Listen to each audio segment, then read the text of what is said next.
Good morning, students. So, today we'll move on with the second chapter of this particular module. So, previous session we saw the first chapter, that is, we spoke about classes and objects, wherein we saw how you can create a class. So, a class can be created by using the keyword class followed by name of the class. And after that, you're going to write a colon. That is how you can define a class. And after that, you are writing the doc string. So the string what you are writing immediately after the class, that is called as a doc string, which is going to give you the information about what is that class for. And if you have any attributes also, you can write it within the doc string. Okay, so that is what we had seen in the previous chapter. So now we'll move on with the next chapter, that is classes and functions. So here again, we are seeing with another example, that is time. Okay, with the time class. So in the previous session, we saw about the class point, and we also saw about the rectangle class. So now the example here is telling about the time class. Okay, so here the predefined type, or you can say our class name is time. So this particular class is going to record the time of the day, or in other way, in the doc string you have written represents the time of the day. Okay, so this class is going to represent the current time of the day. So your class definition is here. So this is your class definition, wherein you wrote class, keyword class, followed by the name of the class, that is time. And after that you have written colon, then you have written the doc string. Okay, so write the name of the class, the first character keep it capital. Then after that, the next statement what you have here. So time is equal to your class name, and you have put the parenthesis. So this is nothing but you have created an object for your class time. What is that object? That object is called this time in lowercase. Okay.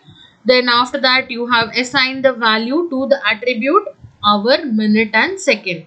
So the hour is 11, minute is 59 and second is 30 seconds.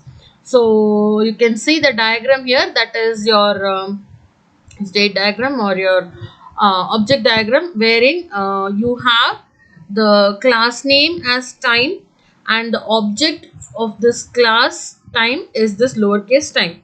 And what are the attributes? Hour, minute and second, which has been initialized to 11, 59 and 30. Okay, so this is about your first part of this chapter, wherein you are just defining a class time, and you are creating an object for time, and you're assigning the values of the attribute. Okay, so by now you should know how to define a class, and how to create an object, or how to create an instance of the class. That is like this: name of the class followed by parenthesis, and this lowercase time whatever you have written, that is an object, or you can also say instance of the class. Okay, then attributes. So how you are accessing the attribute?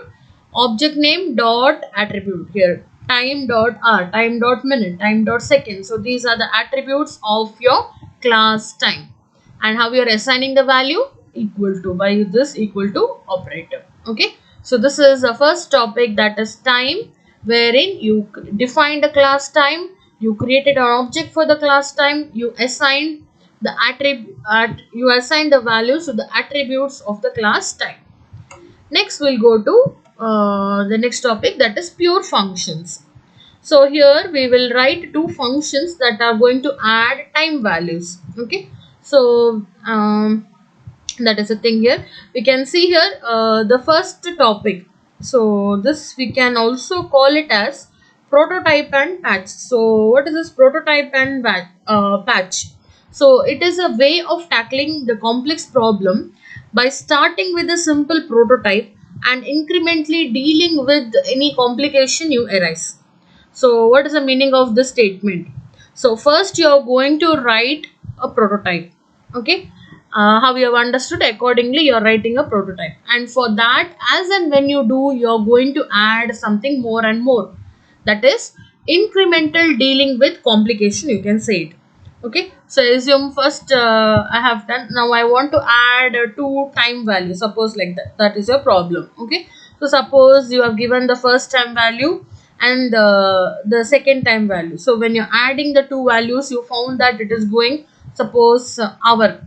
Okay. So first hour you have given as 20, and next hour you have given as 8. So if you're adding that, it went about 24 hours. So there you found a complication, that is what to do about that 8.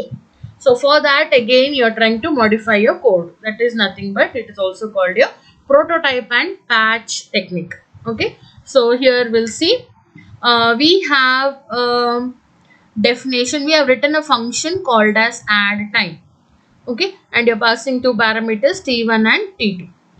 And we, what is this, we have created an instance or object called as sum for the class time. What we are doing here, sum dot hour is equal to t1 dot hour plus t2 dot hour. So two time you have t1 and t2. You're just adding the two time values. So t1 hour is added with t2's hour, t1's minute is added with t2's minute, t1 second is added with t2 second, and you're going to return the sum. That is what this particular function is going to do. That is add time. Add the time, that is two time values. Okay, so now in this case the function creates a new object. That is, a new object is sum. Okay, and initializes the attributes and returns a reference to the new object. Here it is returning the value here sum, which is the reference to the new object. Okay, so this is called as a pure function because it is not modifying any of the objects passed to it as an argument. It's not modifying, and it has no effect like displaying a value or getting user input other than just returning a value. So to test this function, we have to create two time object. Okay, the two time object we have created is start, and next time object is duration. Okay, so start contains the start time of a movie, and the duration contains the run time of the movie. Okay, so we'll assume the run time of the movie is 1 hour 35 minutes. Okay, so what is this particular program going to do? Starting from the start time, here the start time is given as 9:45. So starting at 9:45, the total duration of movie is total duration of the movie is 1 hour 35 minutes. So what is the program or this function is going to do? The two parameters. What are the two parameters? Start and duration. So here how we have written t1 and t2. So what it is going to do? t1 dot hour is added with t2 dot hour. t1 dot minute is added with t2 dot minute. t1 dot second is added with t2 dot second. So the same thing, the same function we are going to use here, start and duration. Instead of t1 and t2, we are using start and duration. So what will happen now? t1 dot hour, that is in this case start dot hour. Start dot hour is 9, and t2, that is nothing but duration. Duration dot hour is 1. So what will happen? 9 plus 1, that is nothing but your sum dot hour is equal to 10. Okay, so sum dot hour is equal to 10. And again minute, start dot minute is added with duration of minute, but in this case what happens? Minute 45 plus 35, so you're going to get 80, right? So you're going to get 80 minutes here. We'll just go to the next one. Then second anyways it is 00. So what is the output you're going to get here? So the result is 10 hour 80 minutes.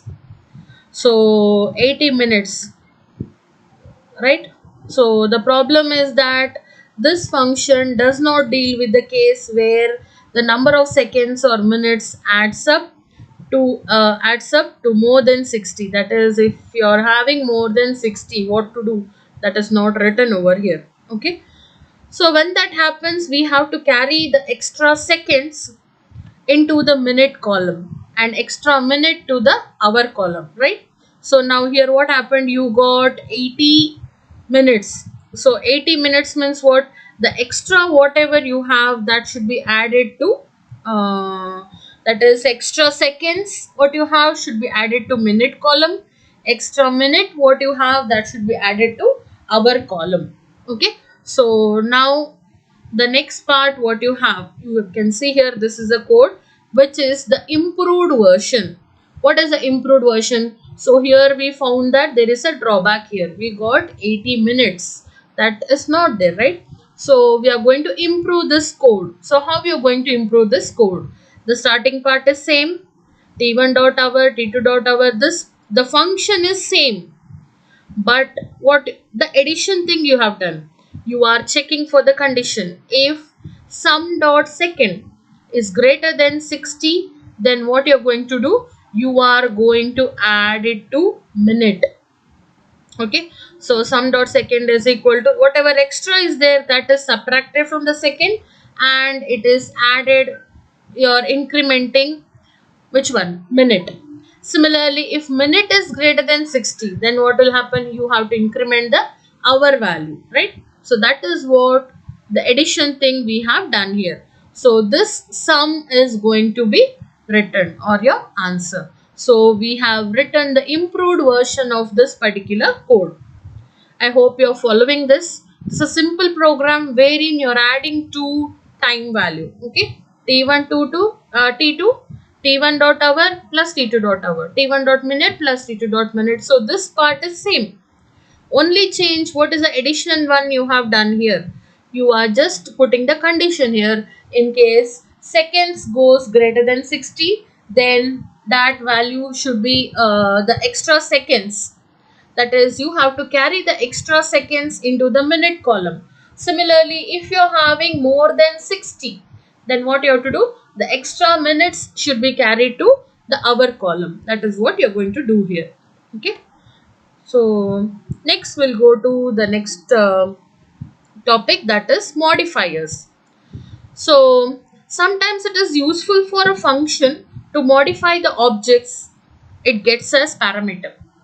Okay, there might be some situation wherein a function has to modify the objects that it gets as a parameter.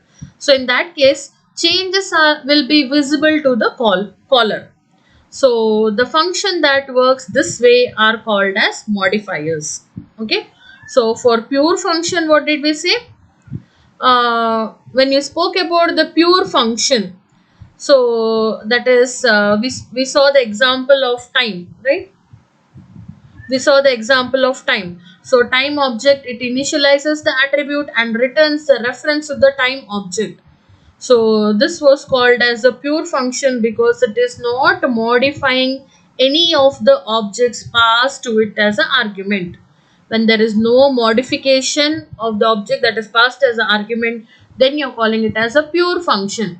But whereas in case of modifier, what are you going to say? Um, that is you might come across a situation wherein you want to modify the object. Modifying the object, that is called as modifiers. Where it is not changed, that is your pure function. Okay, modify the object that it gets as a parameter, so the changes will be visible and this is called as your modifier. So here you can see, here we have a function increment which adds a given number of seconds to the time object. Okay, that is your program that can be written using the modifier here, increment time. So time comma second, if second is greater, that is you're checking whether it is greater than 60. If it is greater than 60, then you're incrementing, that is it will be carried to the minute. Similarly, minute is greater than 60, then it will be carried to the hour. Okay, so here the first line performs the basic operation. The remainder deals with the special case that we saw previously. So now the conclusion here, is this function correct? That is, what happens in case if the second is greater than 60? So in that case, it is not enough to carry once. We will have to do it until time dot second is less than 60. So the solution here is, one solution we can say here is, instead of using this if statement, you can go for while statement. That would make the function correct, but again I cannot say it is fully efficient. So what we are saying in this, so if second is greater than 60, you're going to perform this. So repeatedly you have to do. So it is better you can use looping statement. You can go for while statement. Okay. So anything that can be done with modifiers can also be done with the pure function. Okay. Some programming language allow only pure function.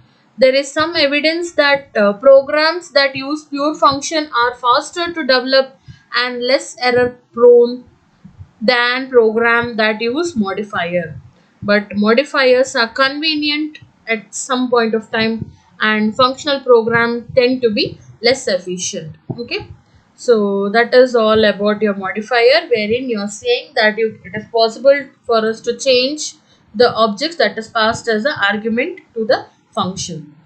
And the last topic of this particular chapter, that is classes and functions, that is prototyping versus planning. So here prototyping versus planning, in simple words, if you're saying, the author is telling you the difference between what is prototyping and what is planning. So prototyping means what we said, we are writing a prototype for a particular problem, and after that, if you find that something addition should be done, then again we are going to increment it, right? So that is your prototype. So we already spoke about that. That is prototype. And patch, we said that patch is nothing but any incremental task that is added. That is about prototyping. But whereas planning, so when you say planning, what you are saying, that is design development, in which a high level insight into the problem can make the programming much easier. That is your understanding the complete details of your project or of your problem, and thereby you're going to develop. So that is nothing but planning. Wherein prototyping, you are writing the prototype, and later on you might come across a situation when you're testing that something addition need to be done, or when you're testing you might also come across some error. In that case, what you're going to do, you are performing the patching. That is, it can be something incremental task you are doing, that is added. Okay, so again we have an example program here, that is here we'll see. So when we wrote the add time, so in the previous example we saw add time and increment. So we are effectively doing addition in base 60, which is why we had to carry from one column to the next column, right? So we said if it is greater than 60, we are adding to the carrying it to the next column. So this observation suggests another approach to the whole problem, that is, we can convert the time object into integer and take the advantage of the fact that computer knows how to perform the integer arithmetic. So what are we doing in this case is we are converting the time object to integers. Okay, so for that we have written a function here, time to integer. You are converting the time to integer. Okay, and the next function you are going to convert integer to time. Okay, so here we are using the function that is modulus division. Modulus division, when you do that is it divides the first argument by the second, and it is going to return the quotient and the remainder as a tuple. Okay, so here it is converting time to integer, where in minutes you're getting as time dot hour into 60 plus time dot minute, and seconds you are writing as minutes into 60 plus time dot seconds. So you're going to return the seconds. And next is integer to time. When you do, again here what we have done, we have created an object for the time class, and we have used this modulus, wherein you are dividing the first argument by the second, and you're going to return the quotient and remainder as a tuple. Okay, so here it is modulus, you're performing seconds divided by 60. Okay, and you're going to return the time. That is the thing done here. So we might think some addition, that is we can run some test, and we can just convince ourselves that these functions are correct. But one way to test them is to check that time to integer. Okay, that is time to int, time to int you have here, and into time. If it is equal to x for many values of x, then the example what we have given here is of consistency check. So once we are convinced that it is proper or it is correct, then you can modify this code as, instead of writing like this, we can just modify this, that is add time t1 comma t2. So here time to int, that is nothing but this particular function, wherein t1 is nothing but time. So an additional function we are going to write in which we are using these two functions, that is you're converting time to integer. Okay, that is time to integer, you have t1 and next parameter you have t2. So how we are going to do?